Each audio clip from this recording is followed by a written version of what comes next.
Hello everybody and welcome back to another video here on my channel. This is another ABL video. Today we are talking about my week 1 battle. I am the coach of the Lansing Leafeons, and I'm going up against the Blackthorn Frogadiers with their coach Yoku for this first week. So up on the screen here I have my draft of 11 Pokemon, their draft of 11 Pokemon, and basically we get to pick 6 of these to bring to our battle to do a 2v2 or doubles battle 6v6. So I'll put all the information and the rules and stuff down in the description below, but I wanted to make a quick video talking about their team, my team, who I think they're going to bring, and who I decided to bring based on those thoughts. So I guess we'll just dive right in, getting started here, looking over here at their team. First off, it doesn't say, but the Pokemon that they can Dynamax, they're only allowed to Dynamax one specific Pokemon, so that they know who I can Dynamax and I know who they can Dynamax, just to make it a little bit more fair was the thought process. So they have their Dynamax captain as Centiskorch, so I basically knew they were going to bring Centiskorch, and on the flip side, I knew I was going to bring my Dynamax captain because it's the only one I can Dynamax, and you want to be able to Dynamax. So we'll get that out of the way. They were definitely bringing Centiskorch. My Dynamax captain is Corviknight, so Corviknight had to be on my squad for sure. Corviknight is fantastic. It gets good access to some really good moves in Body Press and Brave Bird and Iron Head. And when it's Dynamaxed, those are 3 of, in my opinion, the best Dynamax moves to have. Max Steel boosts your defense. Max Fighting boosts your attack, and Max Airstream boosts your speed. So really can help out in a lot of ways, either making you and your partner, because those moves affect you and who you have out, your other partner out on the field. So you can make you and your side more bulky, you can make yourself faster, you can make yourself more powerful. All great things to have in a Pokemon battle.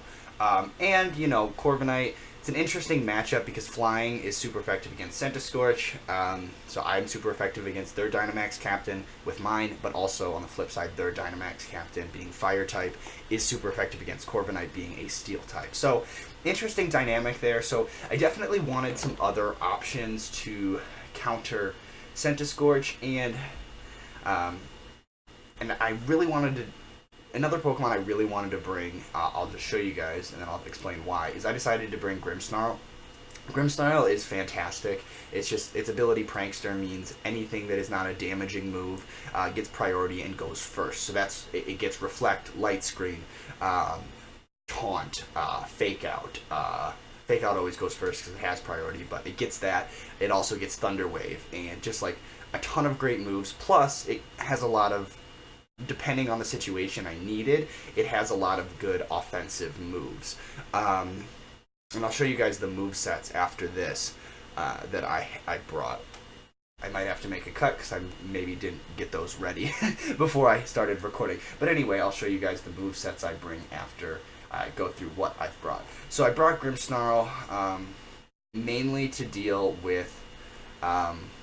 I wanted a good dark type to deal with Cofagrigus. Cofagrigus is super bulky. It's annoying. It has the ability Mummy, which if you hit it with a physical type attack, it will pass its ability Mummy to you, and what it basically makes your ability gone. And I didn't want to lose Prankster, so I'll show you guys in a minute the specific moveset I ran on Grimmsnarl to counteract that.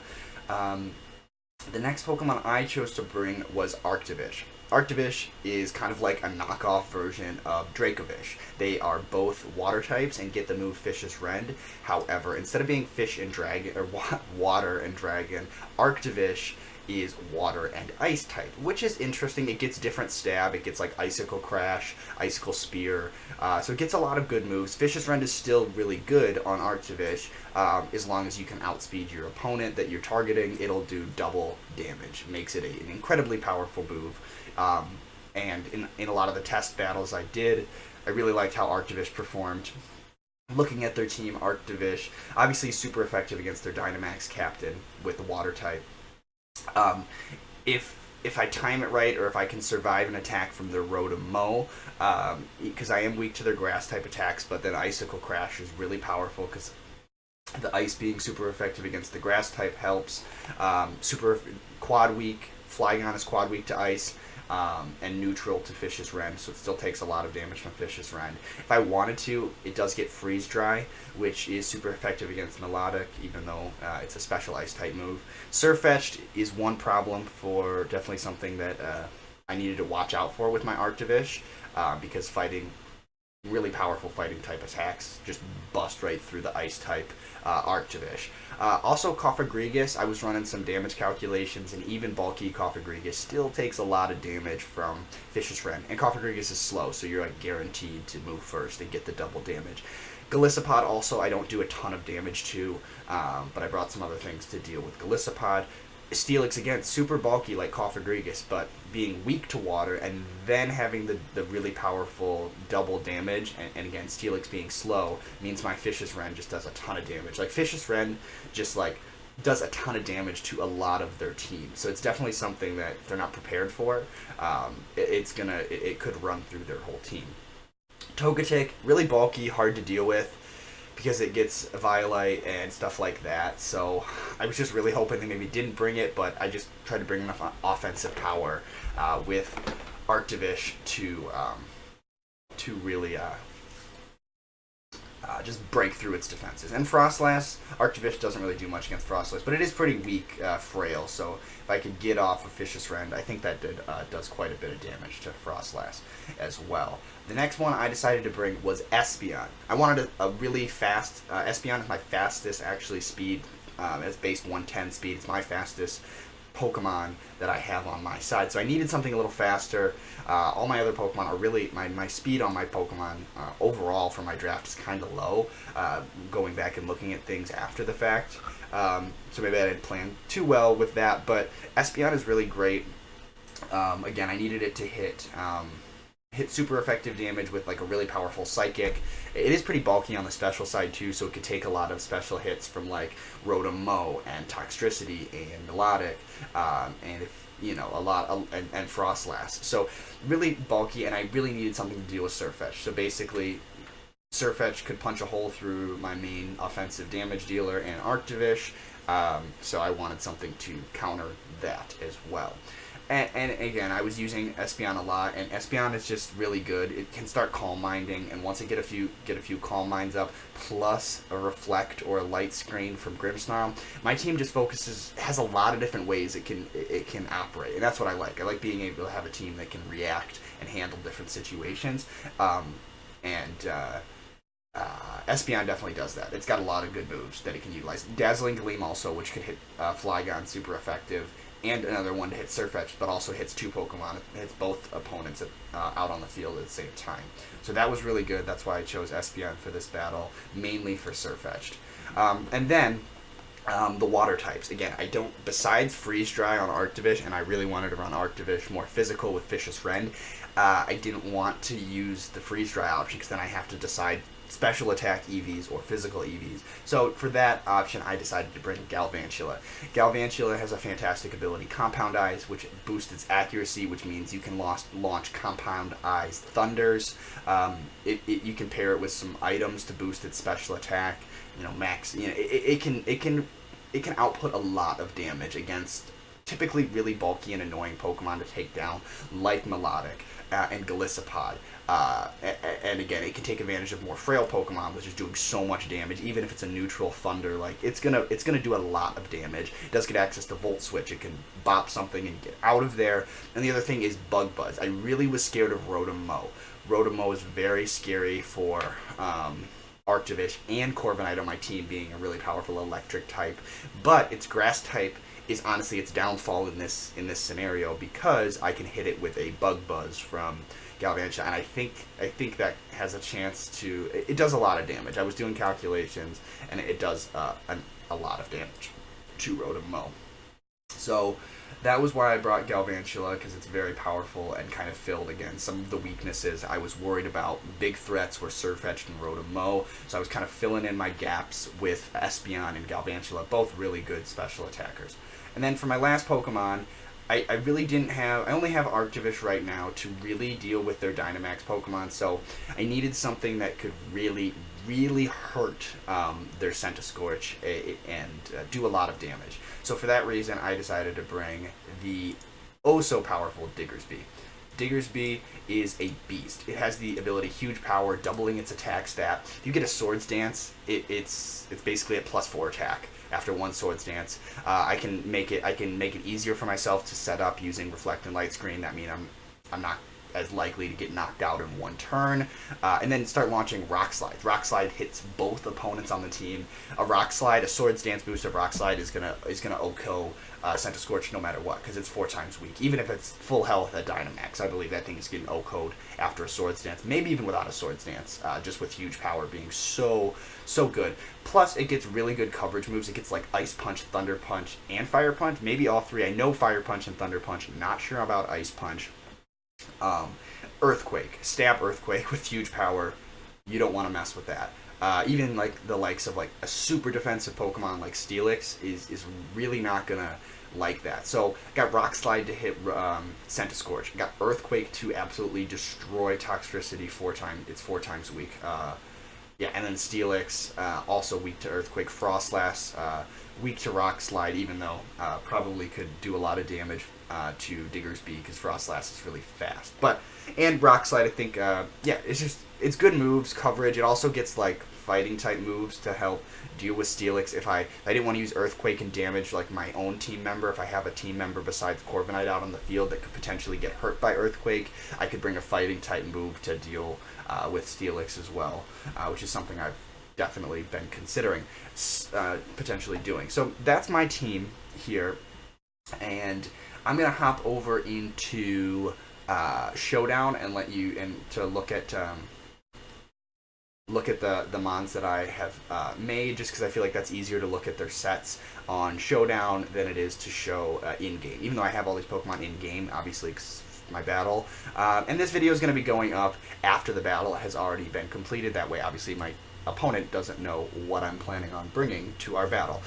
So keep that in mind. So I'm going to make a quick cut, and then we are going to hop over into Showdown. I'll see you guys in a second. Alright, we are back here now. Got my team pulled up that I actually am bringing with their movesets and EVs and everything like that, while still having my opponent's team up on the right side here. So again, this is the set I brought for Corviknight is kind of a bulky physical attacker, max HP adamant, a max HP, max attack adamant with a little bit of special defense just to make up for, again, the weakness to like Rotom-Mow and Toxtricity were kind of something I wanted to have a little bit more special bulk for, whereas my physical defense is already pretty high naturally. And Mago Berry is good. It's one of the berries that restores 33% max HP once you get down to a quarter or less. Kind of like Pinch Berry is what I think it's called.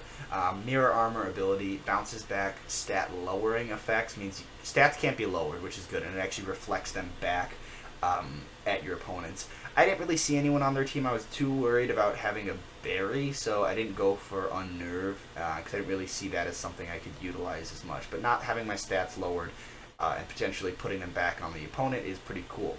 Then my moveset here, I went with Taunt, Ironhead, Brave Bird, and Tailwind. Taunt specifically was for the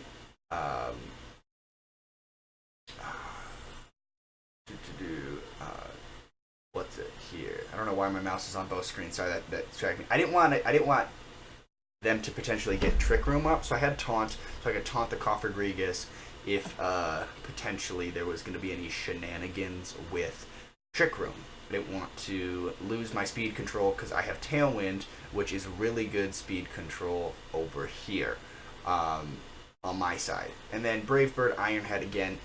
Once I Dynamax, those can boost my speed further with max Airstream and boost my defense with max Steel Spike. I didn't do any other like Body Press type. Body Press is a good move, but I didn't think that would be as helpful for me to bring in this matchup. So that's why I specifically went for Taunt. So they have a really good way of setting up Trick Room if they wanted to, just because Togetic does get Follow Me, so they could have done a Follow Me Trick Room. So specifically to counteract the Follow Me, I brought Fake Out Grimmsnarl. So if I really thought that they were going to, I really wanted it to prevent Trick Room. They did. So I brought the fake out, so I could fake out the Togetic, stop it from following me, doing follow me. That way my Corviknight could get its taunt off onto the Frogadiers right there. So, Frogadiers. Yep. And then Reflect. It was hard to decide. Originally, I had Reflect and Light Screen, but then I played against some people doing some random online double battles. I played against Grimmsnarls using Thunder Wave, and Priority Thunder Wave paralyzing your whole team is annoying. So I wanted to have the ability of slowing down their entire team, maybe getting full paralysis, and all that. So I decided I didn't need Light Screen quite as much. Reflect, I wanted more. Against looking at their team is a lot of physical attackers. Golisopod, Steelix, Surfetch, Flygon. I mean, they could run special. Centiskorch is physical, but I wasn't as worried about it for whatever reason to have Light Screen. I picked Reflect just randomly, I guess. Having to pick between the two sucks. Grimmsnarl has the 4-move slot syndrome for sure. It's hard to cut a move out of its moveset because it has an amazing move pool. I mean, you can just see here the moves that it gets. It gets Body Press, it gets Body Slam, Brick Break, like all these moves, setup moves like Bulk Up. It gets tons of Dark Stab move, both on the physical and special side, which its special attack isn't bad. You can actually see I have some special attack EVs, and I'll explain why in a moment. But again, Fake Out, Drain Punch, False Surrender, which is one of its exclusive moves, and what's the other one? Spirit Break, which is 100% chance to lower special attack. It's got so many good moves and great coverage. At Trick, I mean, you can do Trick shenanigans, Taunt shenanigans. Oh my gosh, Stomping. Like literally, this Pokemon gets everything. It gets Power Whip too. Jeez, oh Pete's. Oh my gosh, I'm still learning more about Grimmsnarl. It's gonna be a great Pokemon to have this season. But again, the reason then I went with Dark Pulse and Special Attack is I brought enough Special Attack that I needed to deal with Cofagrigus. I didn't want to, after I taunt the Cofagrigus, I wanted to be able to knock it out before the taunt wore off, if that was one of the strategies I thought they might be going for. So I decided to bring Special Dark Pulse Grimmsnarl because I didn't want to hit it physically and lose my Prankster ability by absorbing its Mummy ability. So I brought Modest, enough special attack. I don't know if I could 2-hit KO it, so I brought enough to guarantee a 3-hit KO maybe. I don't even remember the calc exactly. Then I put the remainder in defense, and I wanted to bulk with HP. Light Clay item, obviously, to make my Reflect last for 8 turns. Then on to Arctivish. Again, Arctivish thrives when Fishious Rend can go first. So having speed control is great. Being able to get my own Tailwind up with Corviknight is what I wanted. But just naturally to be as fast as possible, we're running this Arctivish with Choice Scarf. It's got the Water Absorb ability just to absorb any water type attacks if I wanted to do some switch-ins for that. But yeah, then just, again, as fast as possible. So Jolly, max speed, Choice Scarf, max attack, and through the rest in special defense. Again, just to put it somewhere. And then, good coverage moves. That's not supposed to be Zen Headbutt. That's actually Psychic Fangs. The Psychic Fangs can break through screens, and it's actually stronger than Zen Headbutt with better accuracy. It's great that it gets Psychic Fangs. Then we got Crunch for, again, more stab. Not stab, more dark type attacks to hit like Frostlass and Cofagrigus. Again, Icicle Crash to hit Flygon and Rotom-Mow. And actually Togetic being flying type, and then Fishious Rend. Again, Fishious Rend just bops through everything, and I knew I was going to bring that, and you already knew that too. So, on to Espeon.